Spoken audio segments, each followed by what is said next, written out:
ટિંકુ અને રિંકી જોડિયા ભાઈ અને બહેન હતા. એક જ શાળા અને એક જ વર્ગમાં ભણતા હતા. ખૂબ જ અભ્યાસમાં સારા હતા, પરંતુ સામાન્ય રીતે ટિંકુ વધારે માર્ક્સ મેળવતો હતો. આ વખતે બંને બાળકોએ સાયકલ લેવાનો નિર્ણય કર્યો હતો. ત્યારે પિતાએ એક શરત મૂકી. પિતાએ કહ્યું, મારી પાસે એક જ સાયકલનું બજેટ છે. તમારા બંનેમાંથી જે પણ સારા માર્ક્સ લાવશે તેને સાયકલ હું અપાવીશ. પિતાની આ વાત સાંભળીને બંને બાળકો ભણવા લાગ્યા. પણ ટિંકુ બહુ સ્માર્ટ હતો.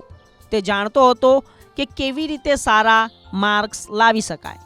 તે એટલું જ ભણતો હતો જે પરીક્ષામાં આવવાનું હોય. રિંકીને અભ્યાસનો શોખ હતો, તેથી તે આખી પુસ્તકો વાંચતી હતી. ટિંકુએ કહ્યું, જુઓ, મને સાયકલ મળી જશે. તમે આટલું બધું વાંચો છો તે બધું નકામું છે. આ બધું પરીક્ષામાં નહીં આવે. રિંકીએ કહ્યું, તને કેવી રીતે ખબર પડી? ટિંકુએ કહ્યું, અરે, આ જોઈને તો ટ્યુશન સાહેબે મને છેલ્લા 3 વર્ષના પ્રશ્નપત્રો આપ્યા છે અને તેમાંથી પ્રશ્નપત્રો હંમેશા પુનરાવર્તિત થાય છે.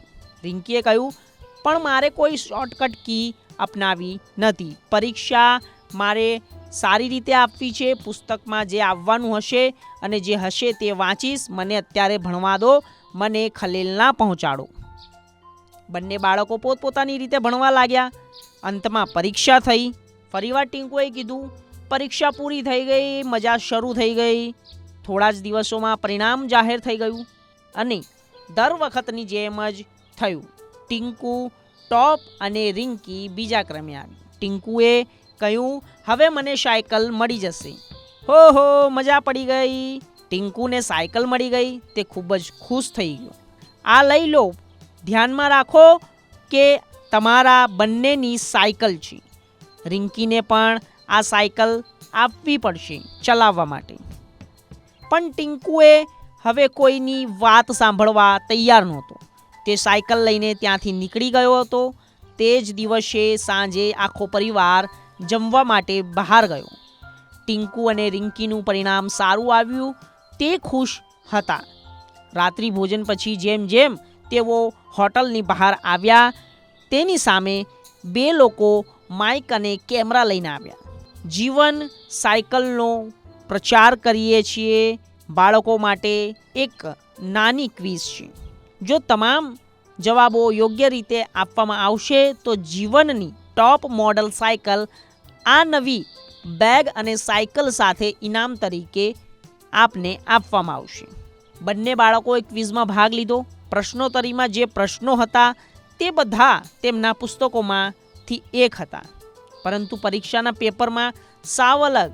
રિંકીએ પુસ્તકો બહુ ધ્યાનથી વાંચી હતી, તેથી તેણે ક્વિઝના તમામ પ્રશ્નોના નિરાકરણ કરી નાખ્યા.